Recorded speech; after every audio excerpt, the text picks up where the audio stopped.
Meus irmãos, eu quero falar hoje sobre lições da vida de Israel. Possivelmente, eu terei que ministrar uma segunda parte desta mensagem. E eu quero aqui destacar algumas coisas que eu e você aprendemos com Israel. O texto que a gente leu de Gênesis, capítulo 50, versículos 22 em diante, fala da morte de José. Ele havia trazido sua família para o Egito quando daquela fome nas regiões de Canaã. O Egito estava com fartura, os irmãos já sabem, porque Deus havia usado o próprio José durante os 7 anos de fartura para armazenar alimentos que fossem suficientes para não somente abastecer o Egito, mas até também para dar a outros que não pertenciam ao Egito, mas vinham buscar no Egito durante aqueles 7 anos de fome. José, por causa disso, alcançou um lugar de honra naquele país.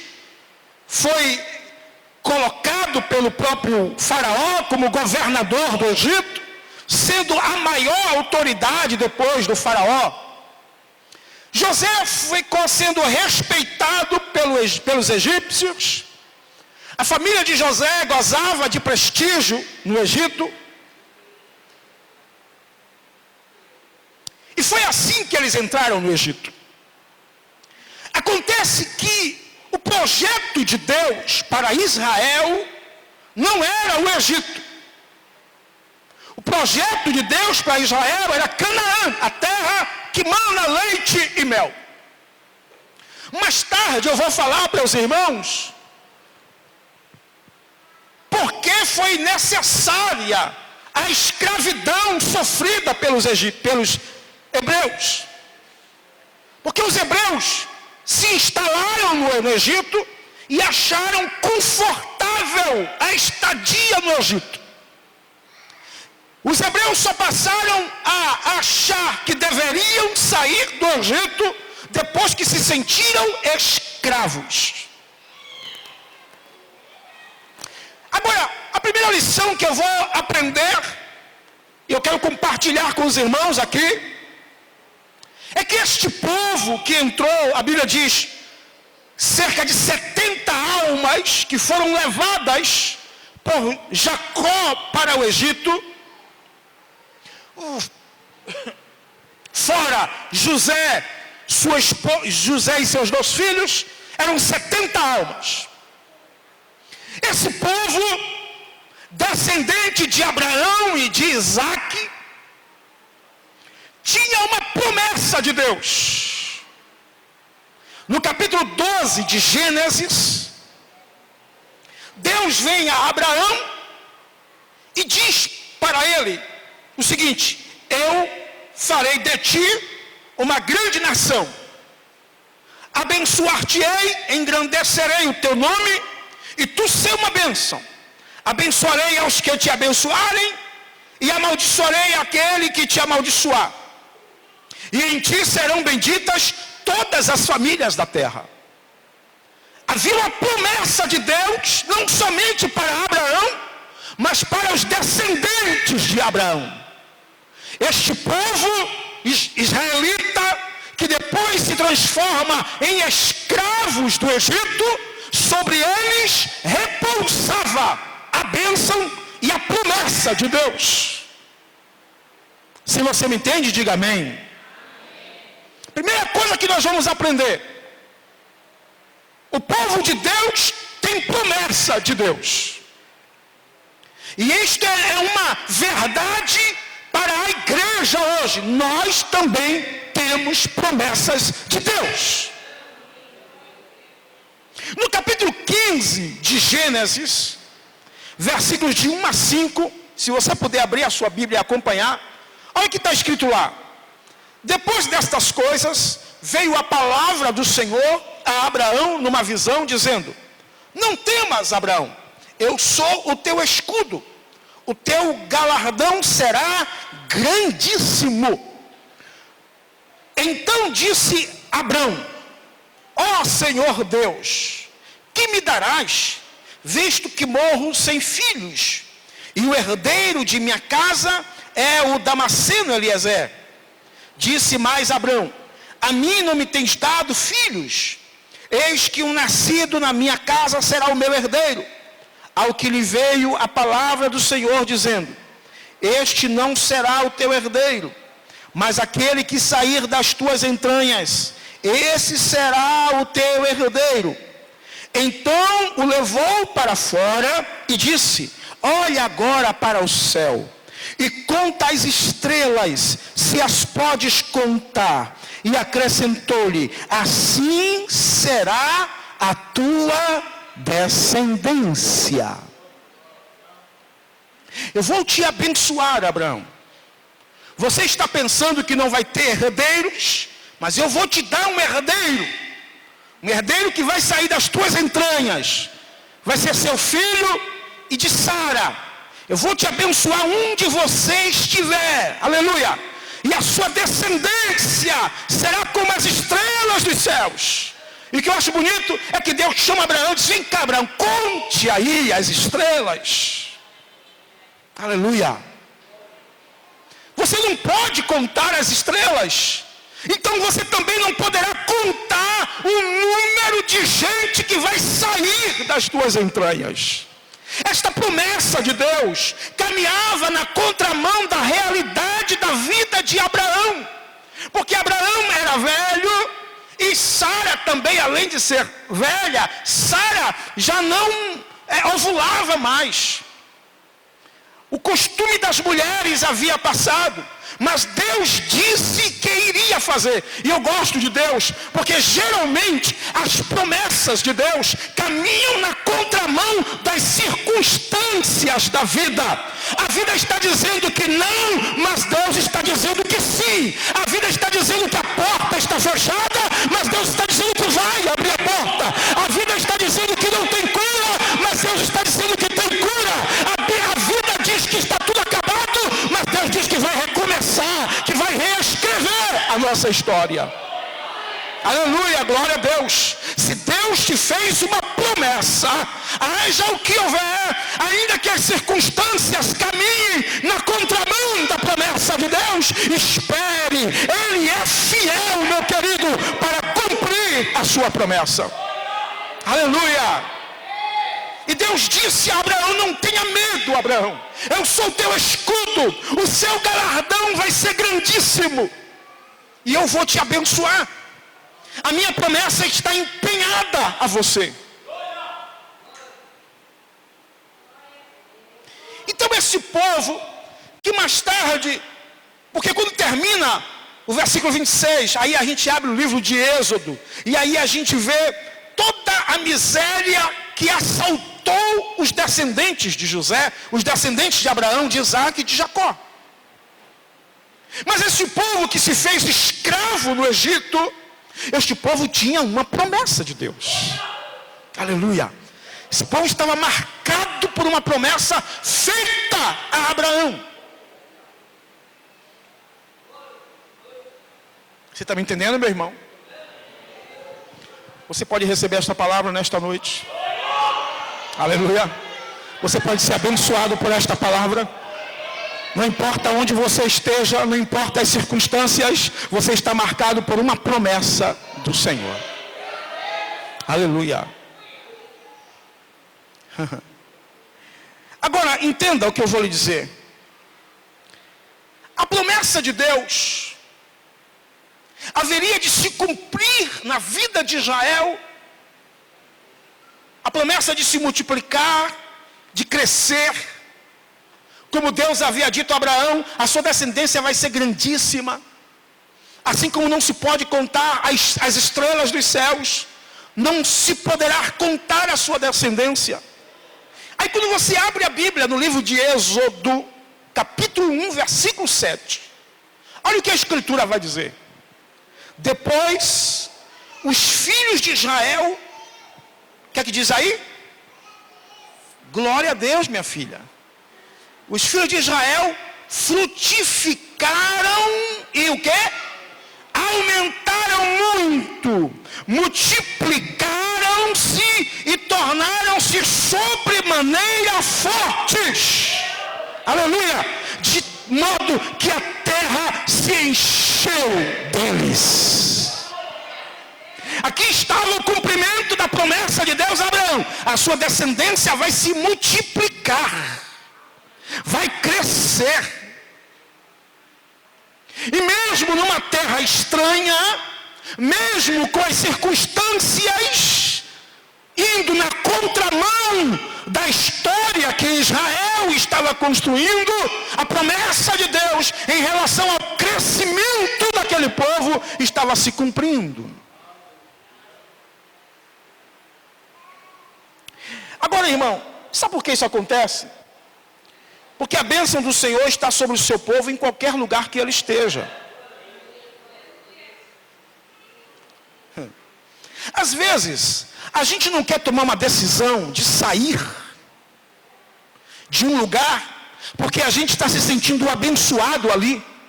E a gente pensa que a bênção de Deus em nossa vida se limita àquele lugar. Mas olha o que diz a Escritura em Deuteronômio, capítulo 28, versículos de 1 a 3. Todo mundo conhece esse texto. Diz assim: se ouvires atentamente a voz do Senhor teu Deus, tendo cuidado de guardar todos os seus mandamentos que eu hoje te ordeno, o Senhor teu Deus te exaltará sobre todas as nações da terra, e todas estas bênçãos virão sobre ti e te alcançarão, se ouvires a voz do Senhor teu Deus. Bendito serás na cidade e bendito serás no campo. Aleluia. Deus está dizendo, em qualquer lugar que você esteja, você será abençoado. Aleluia. Eu não posso sair daqui não, aqui está muito bom, Deus está me abençoando, mas a bênção de Deus na sua vida não se limita a circunstâncias e a lugares. A bênção de Deus é sobre você. Então onde você estiver, a bênção de Deus estará com você. Vou lhe dar um exemplo. Gênesis capítulo 26, versículo 12 em diante. Eu vou ler, eu queria que você acompanhasse em sua Bíblia. Gênesis capítulo 26, versículo 12. Olha o que diz a Escritura. Isaque semeou naquela terra. Aqui é a terra de Gerar. Olha para mim. A terra de Gerar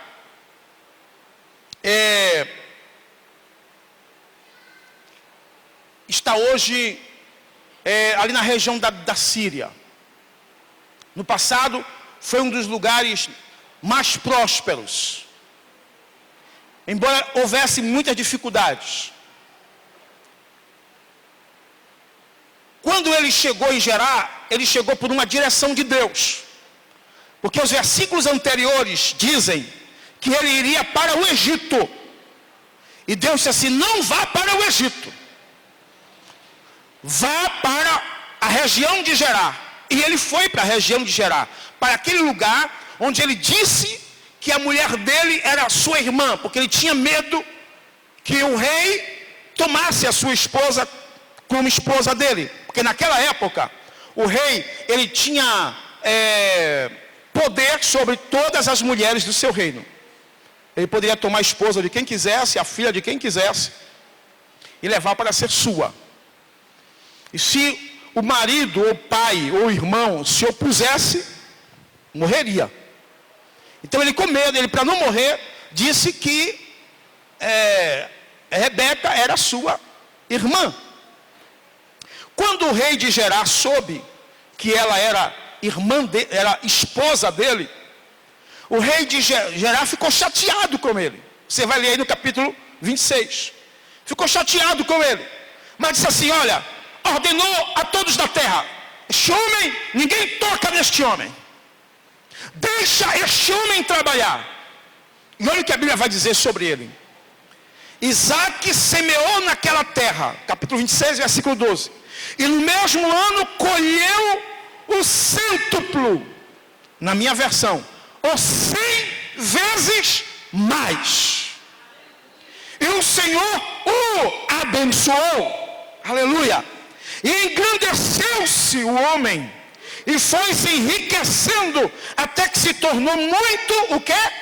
Poderoso.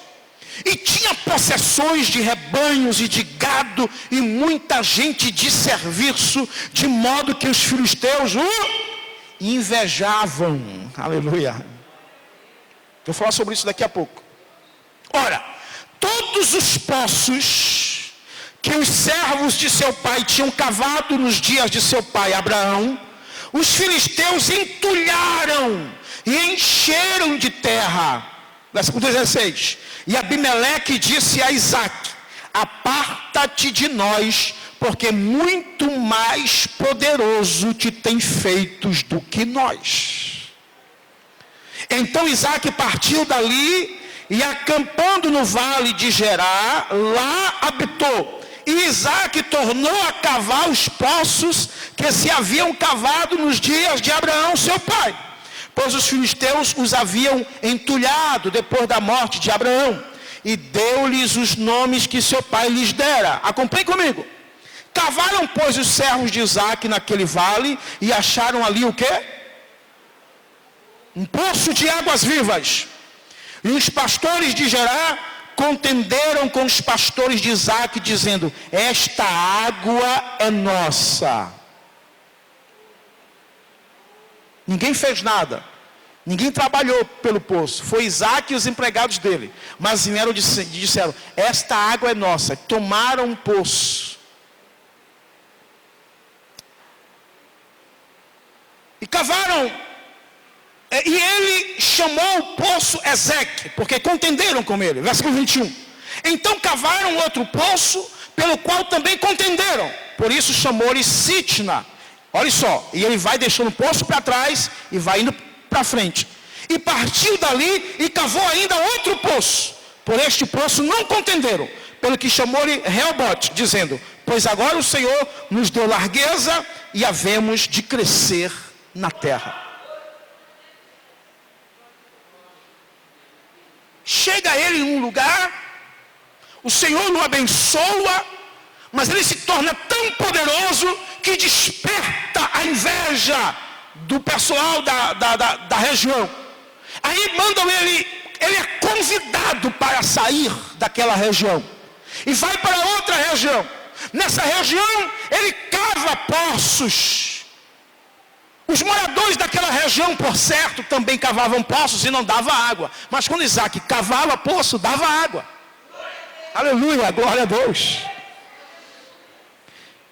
Mas essa água aí é nossa. Brigavam com Isaac. Isaac não brigava com ninguém, porque Isaac tinha um segredo com ele. Isaac sabia que onde ele chegasse, cavasse, ia dar água. Aleluia. Onde ele chegasse, a bênção de Deus estava com ele. Deus ia suprir suas necessidades. Você está me entendendo, meu irmão? A bênção de Deus não está limitada a lugares e circunstâncias. Se você é de Jesus, se a graça de Deus está sobre a sua vida, se as promessas de Deus estão sobre você, não tenha medo de circunstâncias e lugares. Aonde você estiver, o Senhor te abençoará. Aleluia, glória a Deus. Quantas vezes alguns pastores têm medo de mudar de igreja, de ir para uma igreja menor, porque ele avalia a bênção de Deus para o tamanho do campo que ele vai trabalhar. Mas Deus não precisa de tamanho de campo, de igreja, para abençoar o servo do Senhor. Ele pode ir para um lugar mais deserto, onde não tem ninguém para lhe ajudar, mas a bênção do Senhor estará com ele, aleluia, e Deus vai trabalhar pela vida dele. Então a primeira coisa que nós vamos aprender com Israel é que esse povo tinha promessa. E que a promessa de Deus sobre este povo, a bênção de Deus, independia do lugar ou da circunstância em que ele se encontrasse. Mas qual era o maior segredo desse povo? Por que a bênção de Deus estava... É só porque havia a promessa? O que é que você me diz? É só porque tinha a promessa? É só isso?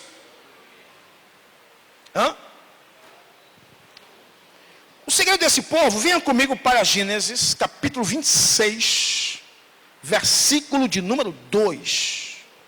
Deus aparece a Isaac, antes desse episódio dos poços, antes dele ir para Gerar, antes dele ir para as terras de Abimeleque. Olha o que Deus diz a ele, 26:2. E apareceu-lhe o Senhor e disse: não desças ao Egito, habita na terra que eu te disser, e peregrina nesta terra, e serei contigo e te abençoarei, porque a ti e aos que descenderem de ti darei todas estas terras, e confirmarei o juramento que fiz a Abraão teu pai, e multiplicarei a tua descendência como as estrelas do céu, e lhe darei todas estas terras, e por meio dela serão benditas todas as nações da terra. Agora, olha aqui o versículo 5. Porquanto Abraão obedeceu a minha voz, e guardou o meu mandado, os meus preceitos, os meus estatutos e as minhas leis. Aleluia. Aqui está o segredo. O segredo era a obediência à palavra de Deus. Você não é abençoado? Eu tenho um texto na Bíblia que eu gosto muito, lá em Jeremias, que o Senhor fala assim: ei Israel, eu não te escolhi porque você é um povo forte, não. Eu não te escolhi porque você é bonito. Não. Eu escolhi você por causa da minha soberania. Eu resolvi abençoar a Jacó e aborrecer a Esaú. É soberania da minha parte. Eu estou te abençoando porque eu empenhei uma promessa a Abraão. Glória a Deus. Aleluia, isso é lindo. A bênção de Deus sobre nós tem um segredo, é a obediência à sua palavra. E você vai ver ao longo da história de Israel, que todas as vezes que ele desobedeceu a Deus, eles colheram frutos amargos da sua desobediência. Eu fico olhando às vezes alguns crentes na igreja,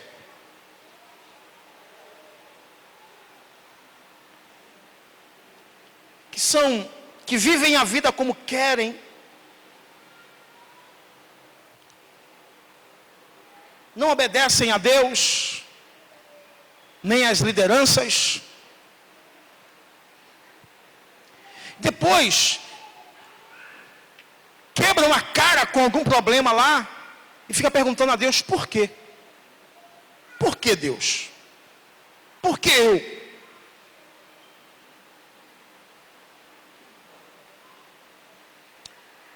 Quando você vai olhar, é fruto da desobediência a princípios da palavra de Deus.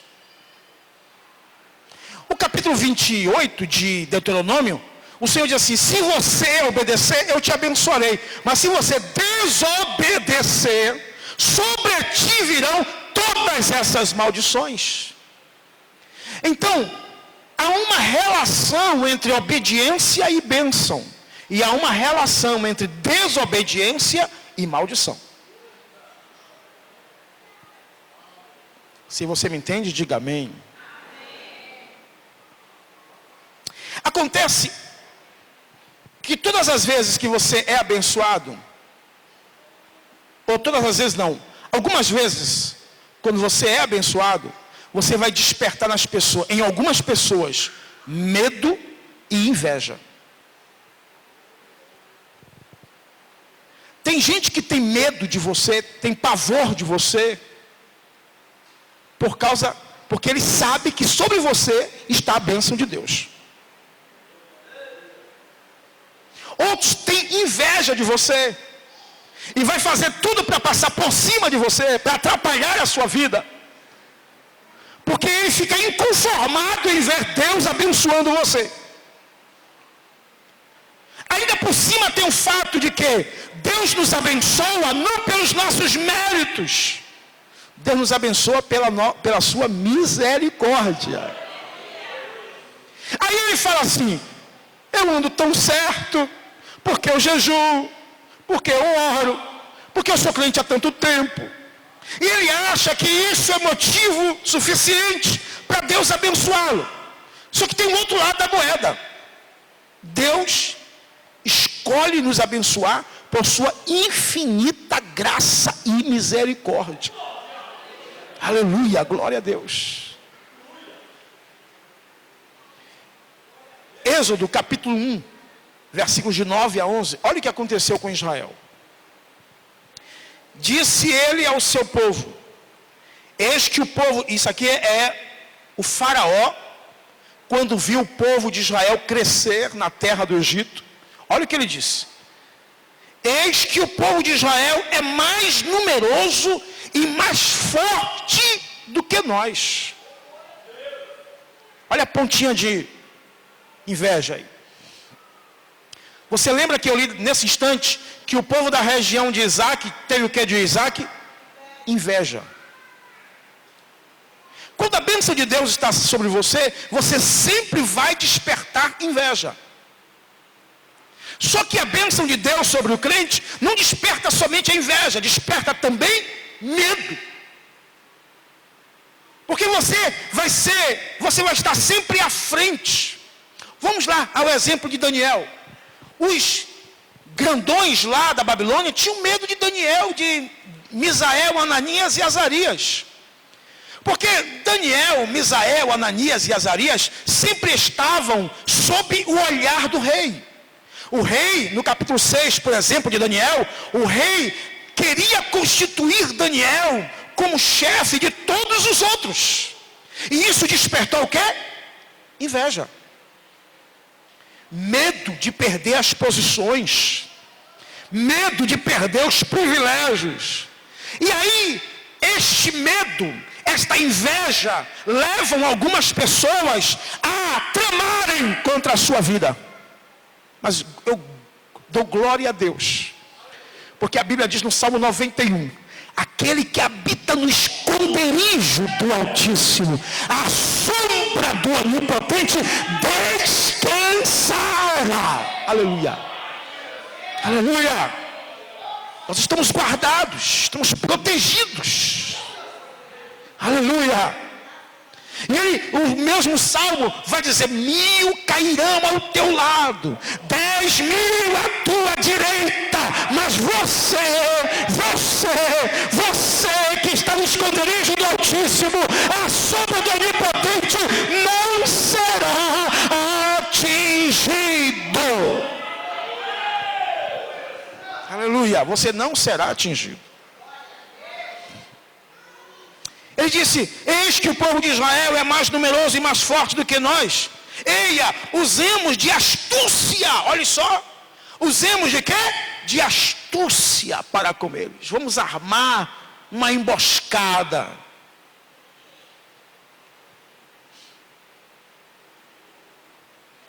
Para que não se multiplique.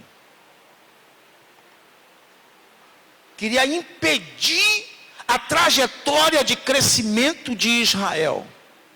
Quantas vezes não querem impedir também a nossa trajetória de crescimento?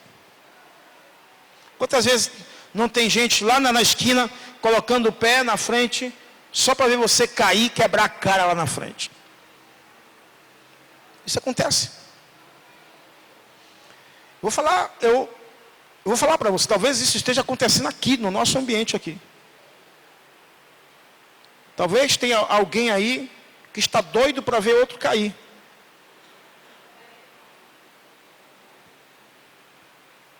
Mas não adianta. Porque quando a bênção de Deus está sobre você, por algum momento vai até parecer que você está perdendo.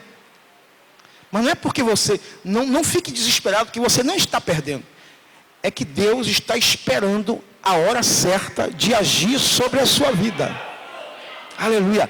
E quando Ele começar a agir, meu irmão, ninguém mais vai te segurar.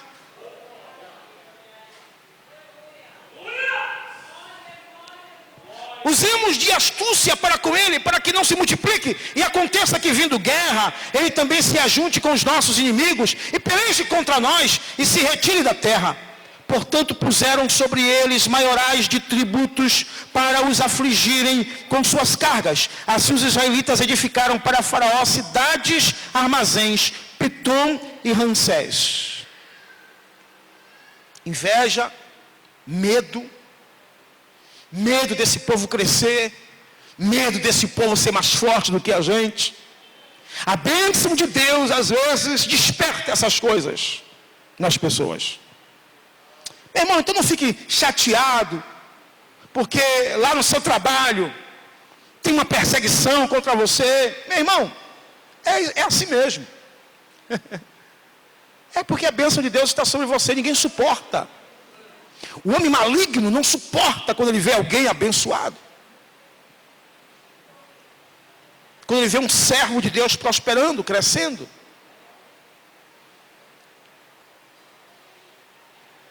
Mas sabe o que acontece? Não adianta ter inveja e agir e se levantar contra o povo de Deus. Quem se levanta contra o povo de Deus ou contra um servo do Senhor vai cair lá na frente. Eu vou te dar um exemplo aqui da Bíblia. Ezequiel, capítulo 35, versículos de 7 a 11, fala assim: farei do monte Seir um espanto e uma desolação, e exterminarei dele o que por ele passar, e o que por ele voltar. Presta atenção a isso. E encherei os seus montes dos seus mortos, nos teus outeiros e nos teus vales, e em todas as tuas correntes d'água cairão os mortos à espada. Em desolação perpétuas te porei, e não serão habitadas as tuas cidades. Então sabereis que eu sou o Senhor. Visto como dizes, qual é o problema que Deus estava assim zangado com essa gente? Por causa disso. Estes dois povos, Israel e Judá, e estas duas terras são meus, dizia os montes de Seir. E havemos de possuí-los, sendo que o Senhor se achava ali. Deus está dizendo para ele: vocês queriam destruir o meu povo, sendo que vocês ignoraram o fato de que eu estava com eles. Aleluia. Portanto, vivo eu, diz o Senhor Deus, que procederei conforme a tua ira e conforme a tua inveja, de que usaste no teu ódio contra eles, e te darei a conhecer entre eles quando eu te julgar. Queridos, sabe quem é os montes de Seir? É uma região entre o Mar Morto e o Mar Vermelho. É uma região que depois ficou conhecida no Antigo Testamento como a região de Edom.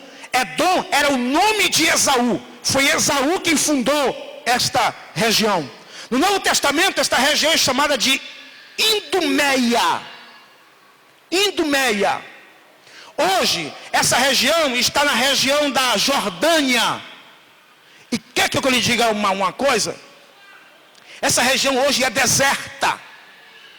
Ela está próxima a regiões da Jordânia que são verdes. Mas essa região, onde habitou um povo que se levantou contra o povo de Deus, está até hoje estéril.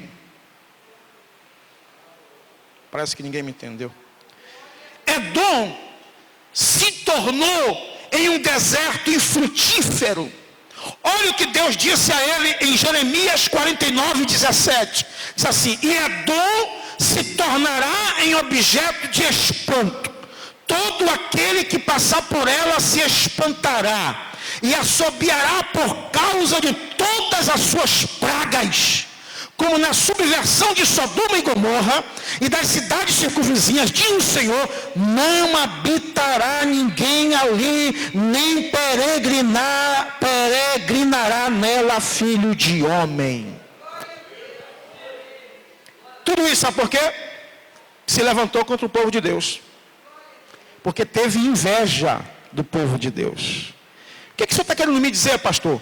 É que quando a bênção de Deus está sobre nós, mesmo que essa bênção desperte inveja, ódio e medo das pessoas, não se preocupe. É Deus quem pelejará por você. É Deus quem julgará a sua causa.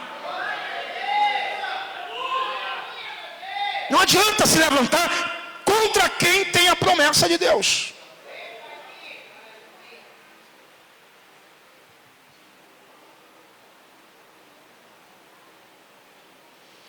Eu vou terminar com isso. Não somente houve inveja por parte do faraó, estratégia para fazer o povo diminuir. A Bíblia diz que ele mandava, olha para mim, meu irmão, sabe o que ele mandava fazer? Chamaram as parteiras, olha a estratégia.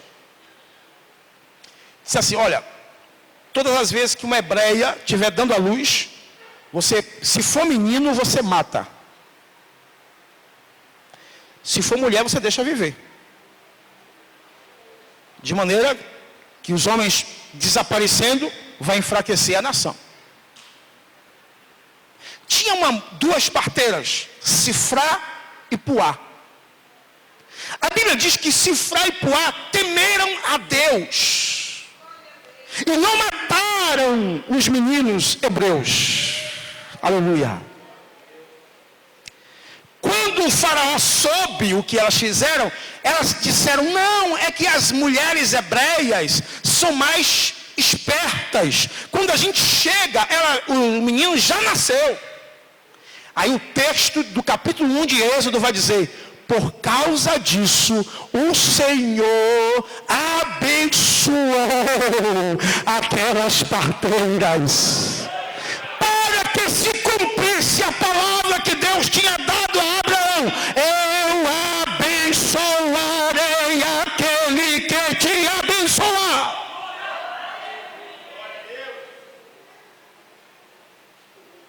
Aleluia. Se você tem promessa de Deus, não importa, meu irmão, se jogam praga em você, não importa se vão te amaldiçoar, não importa, porque quem abençoa, quem é abençoado, vai ser abençoado, mas quem amaldiçoa, aquele que foi abençoado por Deus, vai ser amaldiçoado. Aleluia, glória a Deus. Então, Faraó levantou uma perseguição sem precedentes na história de Israel contra o povo de Deus. O Êxodo 1:12 diz, mas quanto mais os egípcios afligiam o povo de Israel, tanto mais este se multiplicava e se espalhava, de maneira que os egípcios se enfadavam por causa dos filhos de Israel. Aleluia. Quanto mais perseguia, mais o povo se fortalecia. Quanto mais perseguia, mais o povo era abençoado. Quanto mais perseguia, mais o povo crescia e se multiplicava. Aleluia. Queridos, para finalizar, eu quero lhe falar algumas verdades sobre a perseguição. Porque nós estamos numa era em que os crentes não aguentam mais passar por perseguições. Não aguentam mais. Os crentes querem tudo, passar por tudo, menos por perseguições. Só que eu quero que você entenda uma coisa. A Bíblia diz em 2 Timóteo 3,12 que todos os que piamente querem viver em Cristo Jesus padecerão perseguições. Só um irmão disse aleluia.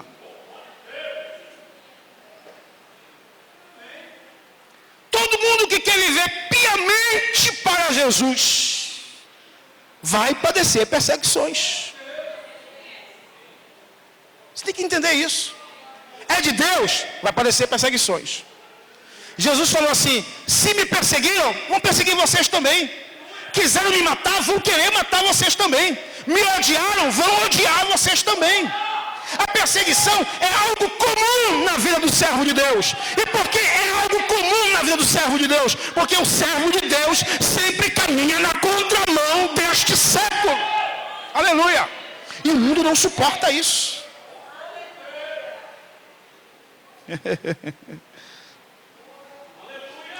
Paulo escrevendo aos Filipenses, no capítulo 29, ele diz que nós fomos chamados não somente para crer em Jesus, mas também para padecer por Jesus. Aleluia.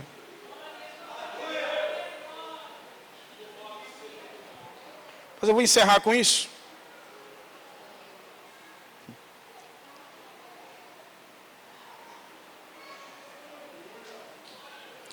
Quais são os benefícios da perseguição? Mateus 5,10 diz que os que sofrem perseguição, desses tais que sofrem perseguição, deles é o reino de Deus. Aleluia. Romanos 8 diz que as aflições que sobrevêm sobre nós, 8,17, a parte B, diz que as aflições que vêm sobre nós não são para se comparar com a glória que em nós há de ser revelada. Aleluia. Aleluia. Então Paulo está dizendo, perseguição aqui, isso não é nada comparado com aquilo que Deus tem reservado para mim e para você. Aleluia. 2 Coríntios 4,17 diz que a tribulação produz em nós um peso eterno de glória. Aleluia. Então vai dando glória a Deus na sua tribulação, meu irmão. Vai dando glória a Deus nas suas angústias. Vai dando glória a Deus nas suas aflições. Porque todas elas serão recompensadas por aquele que é o Senhor das nossas vidas. O Egito aqui vai simbolizar para a gente aqui nesta noite toda sorte de investida, de perseguição que se levanta contra o povo de Deus. 2 Timóteo 2,12 diz que se sofremos, nós não devemos nos preocupar não, porque se sofremos com Ele, também com Ele reinaremos. Aleluia! Hebreus 11, 25 e 26 diz que os que morreram, os heróis da fé, que morreram por amor a Cristo, escolheram isso, escolheram ser maltratados, escolheram sofrer, escolheram a perseguição, porque eles tinham em vista uma recompensa. Hebreus 11, 35 diz que eles foram torturados, não aceitando serem o livramento, eles não aceitaram o livramento para alcançarem uma melhor ressurreição.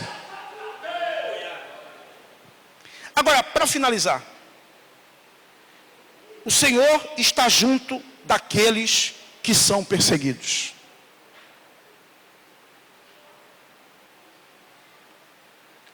O Senhor está junto daqueles que são perseguidos. Aleluia. Salmo 37, 32, 33 diz que o Senhor não deixará o justo na mão do ímpio. Aleluia. Quando o ímpio se levantar contra você, lembre deste salmo: o Senhor não deixará o justo na mão do ímpio. Salmo 46 diz que Deus é o nosso refúgio e fortaleza, socorro bem presente na angústia. Aleluia!